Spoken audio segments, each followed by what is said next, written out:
હાલો ભાઈ, તેલ લેવા જવું છે ને? હા, તમને જ કહું છું, તેલ લેવું છે ને ભાઈ? હા, તો કયું તેલ લેવું? મિત્રો, રસોઈ બનાવવામાં કયું તેલ વાપરવું તેના વિશે તમે 100% અજાણ છો. તો આવો તે ધ્યાનથી સાંભળો. મિત્રો, બજારમાં રિફાઇન્ડ તેલ અને ફિલ્ટર્ડ તેલ મળે છે.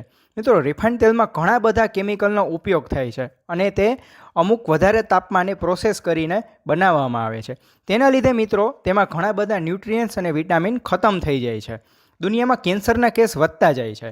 કેન્સર થવાનું મુખ્ય કારણ વધુ પડતું પ્રોસેસિંગવાળું ખોરાક એટલે કે રિફાઇન્ડ તેલ ખાવું.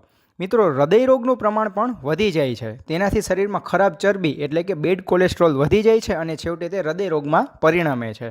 સાથે મિત્રો ટ્રાઇગ્લિસરાઇડ પણ વધી જાય છે અને મિત્રો ડાયાબિટીસના દર્દીઓ માટે તે ખૂબ જ હાનિકારક છે.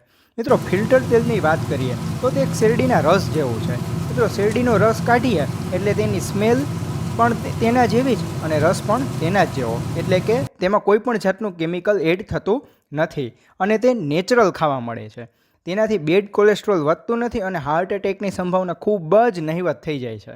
શરીરના વજન નિયંત્રણમાં તે ખૂબ જ ઉપયોગી છે. સાથે મિત્રો કેન્સરનું જોખમ રહેતું નથી.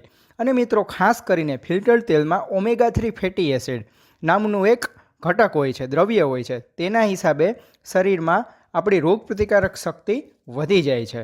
તો મિત્રો ચાલો આપણે તેલ લેવા જઈએ, પણ કયું તેલ? ફિલ્ટર્ડ તેલ હો, રિફાઇન્ડ તેલ તો નહીં જ. આવો મિત્રો આપણે ફિલ્ટર્ડ તેલનો ઉપયોગ કરીને આપણી હેલ્થને બચાવીએ. અને મિત્રો આ ઉપયોગી વિડીયો જરૂરથી તમારા મિત્રોને શેર કરો અને આવી ઉપયોગી વધુને વધુ માહિતી મેળવવા માટે અમારી ચેનલને સબસ્ક્રાઈબ કરો. Thank you.